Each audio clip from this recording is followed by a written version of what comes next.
آج میرے پاس بچے لے کر آتی ہیں مائیں والدین، بھائی کاؤنسلنگ کرو اسے سمجھاؤ، میں کہا چھوڑو سمجھانے کی بات نہ کرو، احساس دلا دو، احساس دلاؤ گے۔ دنیا کی سب سے بڑی ٹریننگ جو ان سے یاد رکھیے گا احساس، اگر احساس نہ جگائے تو میرا استاد واسف علی واسف کہتا ہے جسے احساس نہ جگائے اسے کوئی نہیں جگا سکتا، احساس نہ جگائے کوئی نہیں جگا سکتا۔ تو نئی ڈیفینیشن آج سے، ٹریننگ کی نئی ڈیفینیشن آج کے بعد زندگی میں کبھی ٹریننگ لینی ہے آپ نے، وہ میری ٹریننگ ہے کسی کی بھی، ایک ہی پیمانہ بنائیے۔ ٹریننگ دل کو چھوتی ہے تو ٹریننگ ہے، نہیں تو انٹرٹینمنٹ ہے، رنگ بازی ہے۔ دل کو چھوئے، فیل کرائے کہ یار کچھ ہے، کچھ نہ کچھ معاملہ ہے ایسا جو ادھر لگ رہا ہے، دل کو لگ رہا ہے۔ تیر دل کو نہ لگے تو محبت بھی نہیں ہوتی بھائی، بندہ بھی نہیں مرتا بھائی۔ ایک دم سے میں نے دیکھا ٹرینر میری طرف آ رہا ہے جس سے آپ بڑی محبت ادب اور احترام کرتے ہیں، انسپائر بھی ہوتے ہیں، تو جیسے ہی اس کے پاس جاتے ہیں وہ آپ کے پاس آتا ہے تو دل کی دھڑکن۔ تو مجھے پہلی بار پتا لگا کہ نہ صرف گرل فرینڈ بلکہ سر کے آنے سے بھی ایسے ہی ہوتے ہیں۔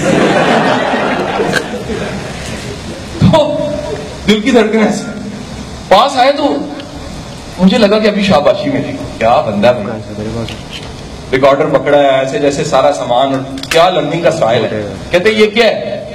میں کہا سر ریکارڈر ہے۔ کیوں ہے؟ جیسے ریکارڈنگ آپ کی بات چیت ریکارڈ کرنے کے لیے۔ مینجمنٹ، میں نے کہا ابھی ایوارڈ ملنے لگے اور دل میں ایسے ایسے کرنے لگے۔ کہتے ہیں اس کو نکالو یا اس کے ریکارڈر کو نکالو۔ میں نہیں ٹوٹا، دل ٹوٹ گیا، کیونکہ انہوں نے کہا کہ جو میں سکھا رہا ہوں یہ میرا ہے۔ اس دن کے بعد سے میں نے ایک اصول بنایا، ادھر بیٹھ کے رات ٹریننگ سے شاید پتہ نہیں میں نے سیکھا کہ نہیں، آپ سمجھیں جو بندہ تھوڑا سا ڈسٹرب ہو جائے وہ سیکھ نہیں سکتا، لیکن جب اٹھنے لگا تو میں نے ایک بات دیکھ لی وہاں سے کہ جس دن میں ٹرینر بنوں گا ہر چیز مفت میں دوں گا۔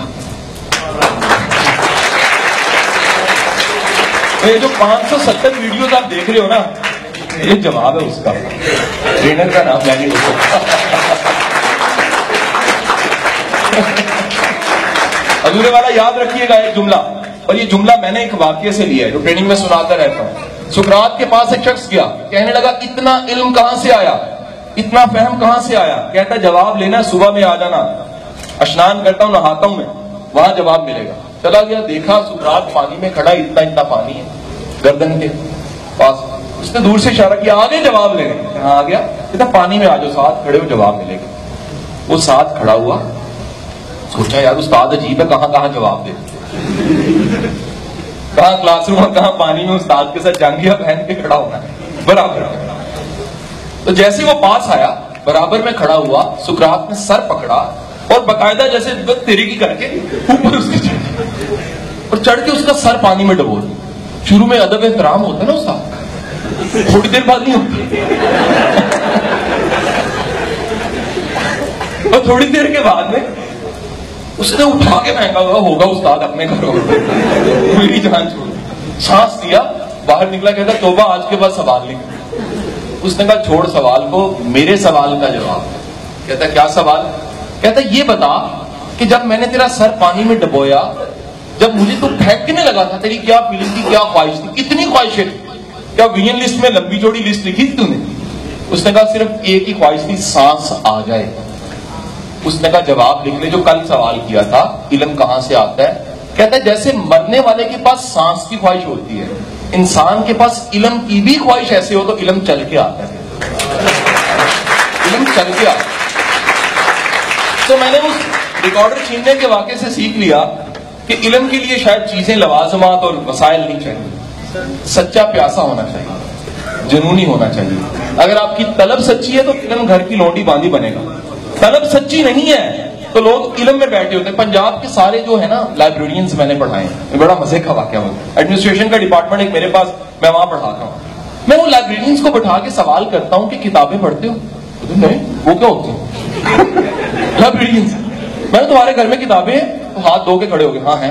میں کہا اچھا، خوشی ہوئی کہ چلو دھو کے گھر میں تو ہیں۔ تو میں کہ کیسے؟ کہتا دفتر سے غلطی سے آ گئی۔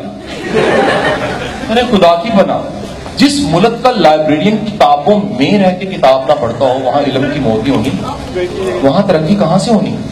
جس ملک میں کتابیں بیچنے والا، کتابیں رکھنے والا، لائبریری کو مینٹین کرنے والا، لائبریری سائنس کو پڑھنے والا کتاب پڑھتا ہی نہ ہو، وہ ترقی کیا کرے؟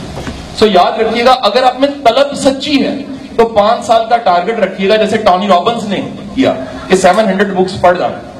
پھر ٹارگٹ رکھیے کہ اتنی کتابیں، اتنی چیزیں میں نے سیکھنی ضروری ہے. خود سے اپنی کیپیسٹی خود ہی دکھتی ہے.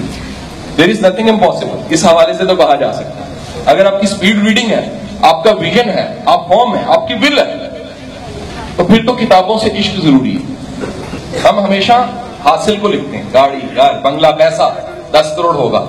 ارے خدا کے بندوں، ان چیزوں کو لکھ رہے ہو جو چھین گئی تو واپس آنا مشکل، تکلیف ہے. چھین گئی، علم کون چھینے گا؟ کوالٹیز کون چھینے گا؟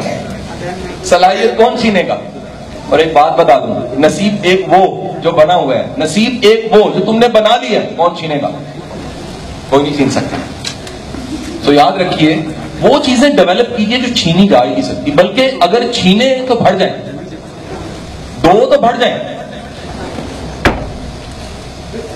5 سال کا ویژن. بابا الولید سے کسی نے پوچھا بہشتی دروازے دنیا میں نہیں بنائے جاتے. آپ نے کہا جس کا اس دنیا میں جنت پہ جانے کا ارادہ نہیں ہے وہ اس دنیا میں کیسے جنت پہ جائے گا؟ ارادے تو یہاں سے ہوتے ہیں. تو حضور والا یاد رکھیے گا، اس زندگی سے ایک سفر کا آغاز کیجئے جو دنیا پہ اثر ڈالے، آخرت پہ بھی اثر ڈالے. اگر دونوں پہ اثر نہیں ڈالتا تو بھائی میری صرف دنیا کی کامیابی میری ناکامی ہے. اور حکم ہے مجھے کہ دنیا میں بھی کچھ کر کے آ، اور اس کے عوض میں تجھے آخرت ملے گی، جنت ملے گی. کچھ کر کے جاؤں گا تو ملے گی، کیے بغیر کہاں سے ملے گی؟ So last sentence question answer, میرا اصل میں اسٹائل کوشچن آنسر ہے لیکن لیکچر تھا، حکم تھا، اس پہ چلتا رہا.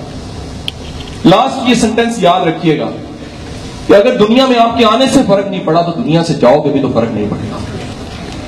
دنیا میں آئے ہو، آپ کے آنے سے فرق پڑا ہے، آپ کے جانے سے بھی فرق پڑے گا. سو کچھ کر کے جاؤ کہ دنیا سے جاؤ تو دنیا کہے کو گیا. آئے تھے شاید کسی کو خبر نہیں، لیکن جاؤ تو دنیا کہے کو گیا. جیو ایسے جیو کہ دنیا مثال دے کہ یار ایسے جینا چاہیے، ایسے لائف ہوتی ہے. اور یقین کیجیے گا جب اس نیت سے جینا شروع کر دو گے تو زندگی ایک ہوگی. مشرف کو کسی نے کہا تھا، وہ 5 سال گزرے نا، کسی نے کہا جی آپ نے کیا کیا؟ اس نے کہا شیر شاہ سوری کی مثال دی، ابھی 5 سال گزرے ہیں. اس نے کہا حضور آپ کے 500 سال بھی گزرے تو شیر شاہ سوری نہیں بن سکتے، کیونکہ جس نے کرنا ہوتا ہے ادھر اس کے وقت میں برکت اتنی ڈال دیتا ہے کہ اس کا تھوڑا وقت بھی بہت سا وقت بن جاتا ہے. اور یہ وزڈم جو آپ کو بتا رہا ہوں، جب کسی ٹیپو سلطان کو سمجھ آ جائے تو وہ کہتا ہے شیر کی 1 دن کی زندگی گیدڑ کی 100 سالہ زندگی سے بہتر ہے. اور میرا استاد کہتا ہے کہ کانٹے کی 100 سال کی زندگی سے پھول کی 1 دن کی زندگی بہتر ہے. سوچ لیجیے بننا کیا، کانٹا یا پھول؟ اشفاق صاحب کہا کرتے تھے جو کانٹا بننے کا یہ فیصلہ کرتا ہے کانٹا نہیں بننا، وہ پھول بن ہی جاتا ہے، وہ پھول بن ہی جاتا ہے. سو آج کی زندگی میں ویژن رکھیے کہ آنے والا وقت آپ کا آسانیاں بانٹنے والا وقت ہے. اور میری دعا ہے اللہ آپ کو اوپر والا ہاتھ بنائے ہر لحاظ سے، علم، فہم، دولت، آسانیوں، ہر لحاظ سے. یہی کامیابی آپ کا ہاتھ کیا ہو؟ اوپر والا ہاتھ.